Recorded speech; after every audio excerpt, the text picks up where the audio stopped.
All right. Hello and welcome.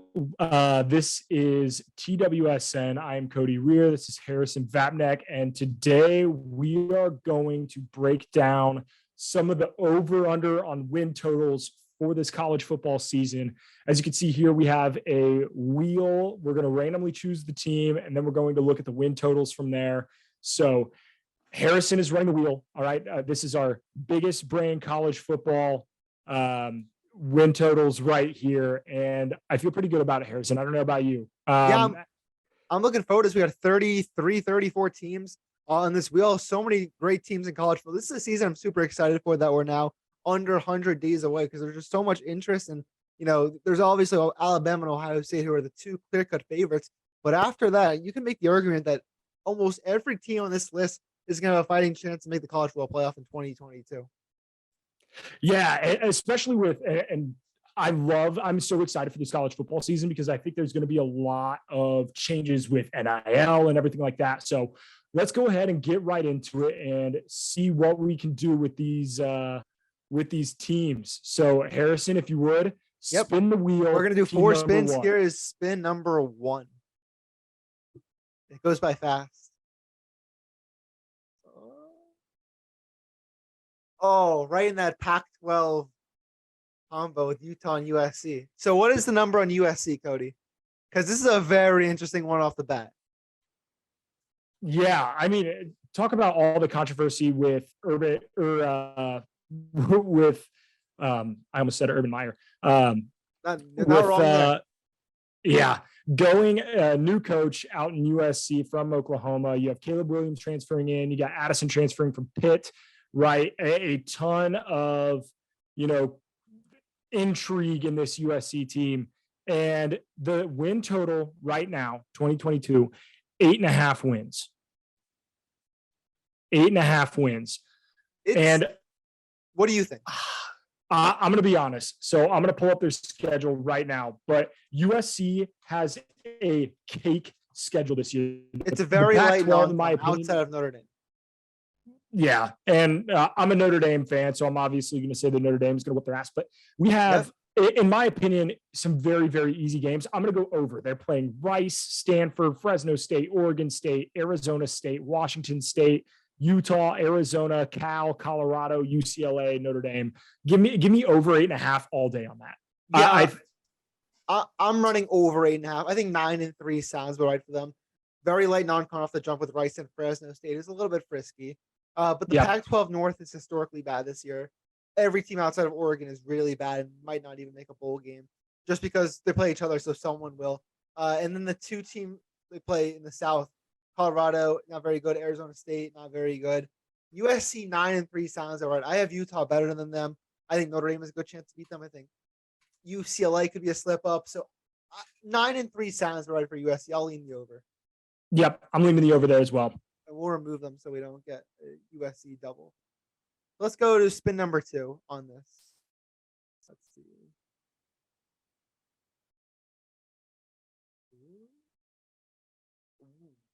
This is an interesting one. Michigan State. I think the over-under is like 7.5, which is really low. Okay, hold on. Let me find it here. Michigan State. Yes, 7.5. Over is plus money. 7.5. Pull up the schedule, but I lean over. Kenneth Walker's gone, which obviously he was a Heisman finalist last year. Went for over 1,500 yards. He was outstanding. They bring their quarterback back in Peyton Thorne. Jalen Naylor, the receivers back. He's the best player on that offense. Defensive transfer pieces who I like a lot. Mel Tucker, I think, is a top 25 coach in the sport. I'll agree. I'll agree. They get Michigan. Is that Michigan home or what? They host Ohio State. If there's one game Ohio State schedule that's a trap, it's that one. Yeah, I agree. So they start out home or away. Michigan's away at the Big House. Okay. So they start out Western Michigan, Akron. So they start out in the MAC. Then they play Washington at Washington, Minnesota, Maryland, Ohio State at home, Wisconsin at home, Michigan at the Big House, Illinois on the road, Rutgers at home, Indiana at home, Penn State in Happy Valley.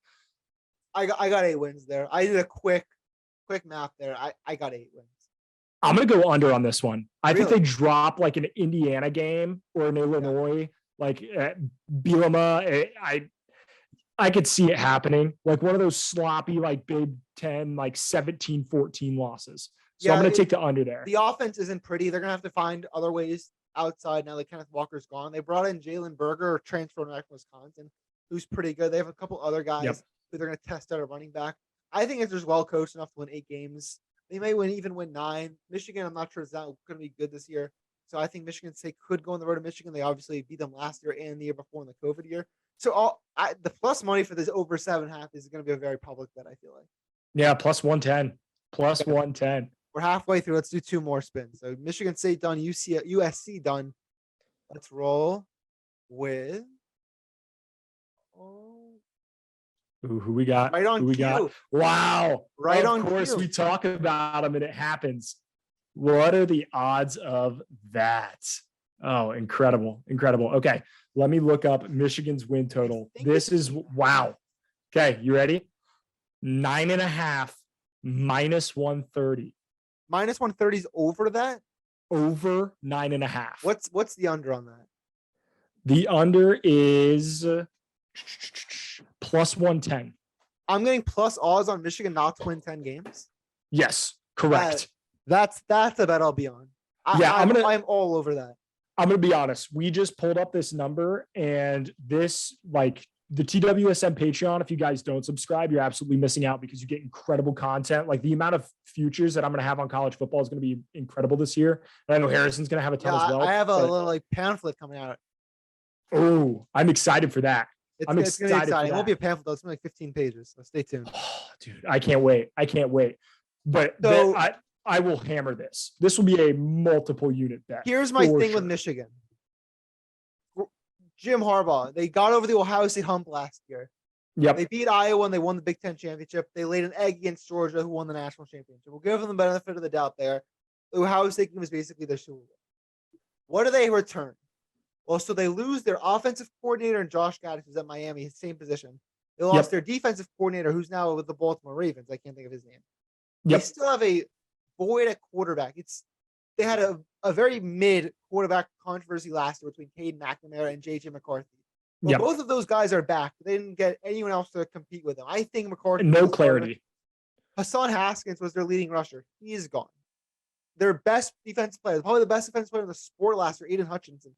He's gone. Daxton Hill is now playing for your Cincinnati Bengals. And Ojabo on the other side. Ojabo is now in the NFL. There's a lot of replacing, and I think the secondary is still going to be good. The front 7 is all gone. Mm-hmm. They still have a solid group of receivers. Ronnie Bell is coming off an ACL injury. He didn't even play much last season. Roman Wilson's back for them offensively. They lose some pieces on the line. I just don't see a world where they win 10 games again. I think they lose to Ohio State. I think they could lose to Michigan State. They were pretty late non-con, if I can remember. I think they play like UConn, Colorado State, something like that. UConn, Colorado State, and Hawaii. Is Wisconsin for them home or away? They don't play Wisconsin. Really? Okay. Yeah, so they play but they go to Iowa though. They play at Iowa. That's a Hawkeye win right there. In Kinnick. That's what I'm high on Iowa this year because their coach is one of the best in college football. Yeah, he's in my top 25 coaches. Absolutely. Maybe we do that as our next video. But give me Iowa against Michigan in Iowa. And then they play Ohio State at the Shoe. I absolutely see them dropping one other game, whether it's Michigan State, whether it's like Nebraska might steal. Like, you know what Michigan's going to let a lot of people down this year.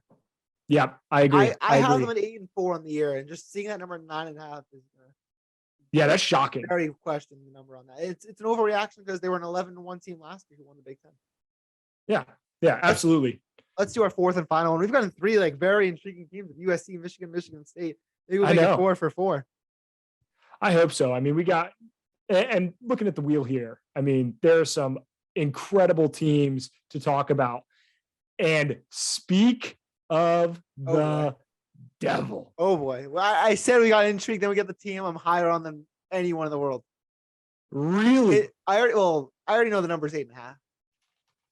I already know the number's 8.5. I am searching it right now. It is 8.5. over at plus 100. It's even money. I'll let you go first on this, and then I'll go to work. Okay, so I pulled up the schedule, and I'm gonna be honest. I like Miami. Like I like Miami as a whole. And then I'm looking at the schedule. The first two games are absolute cupcakes. BCU, I don't even know who that is. Bethune-Cookman. Oh, okay. Bethune-Cookman, Southern Miss, absolute cakewalks. They play Texas A&M at College Station. That is a loss. Middle Tennessee. I don't even know about that. Really? I don't think Texas A&M is very good. I have them, like, spoiler alert, I have Texas A&M under 8.5. Ooh, I don't hate that. But then they get Middle Tennessee at home, UNC at home, Virginia Tech at Virginia Tech. That's always a tough road game. The Hokies are always great at home. Yeah. Duke, Virginia, Florida State, who's as down as Florida State. Florida State still stinks. Georgia Tech, Clemson at Clemson, Pitt. So I love the over. Yeah. This could be a 10-win team. I have them at 10. And they'll win the Coastal. Two losses. I would say Texas A&M and then maybe Clemson. They'll lose 2 of 3 against A&M, Virginia, Clemson. That's my thought. I actually think there's like 7 pencil-in wins on this schedule. Like, I will be utterly shocked if they don't win these 7 games. Bethune-Cookman, Southern Miss, MTSU, Duke, North Carolina, Georgia Tech, and Florida State. They should go 7-0 in those games. Then all of a sudden you need 2 more between. I agree. The games I didn't even include on there were Texas A&M, Virginia Tech, even though they have a first-year coach and no quarterback. I think Virginia's pretty solid. Clemson and then Pitt. If they can win 2 of those 5, you hit your over. I'm down on Pitt this year too. Yeah, like, don't tell Anthony Ravasio that they lost their 2 best players. I love Raf, but I think it's gonna be a tough year for Pittsburgh football. Yeah, I have Miami at 10 wins. I think over 8.5 is a good play. I love that, man. Yeah, and this was a lot of fun. As we mentioned, the TWSN Patreon, we're about, what's today, late June? We're about a month or ish away into early August. I will have a full manifesto over on the TWSN Patreon of all my over-unders, future plays, season props, if those are even a thing in college football. They are. All of those ready to roll. Heisman. I already have my Heisman bet locked in. There's going to be a lot of good picks on there, so make sure to subscribe to that. So many different levels. We should have it on most of them available, or at least some of it for each level. So if you wanted to join the TWSN Patreon, even if it's the rookie level at $4.99 a month, or the MVP or Hall of Fame at $50 a month, we'll have some college football content for you everywhere. So stay tuned to that. And if you enjoy content like this, comment, reply to us with both of our Twitters. We'll put in the bios. If you have any college football questions, we will always be happy to reach out and reply. Yeah, 100%. I mean, if you guys have teams you want us to talk about, we will talk about them. Let us know in the comments, tweet at us, whatever you got to do. But without further ado, this is Cody, Reer, and Harrison Vapnek here at TWSN. Later.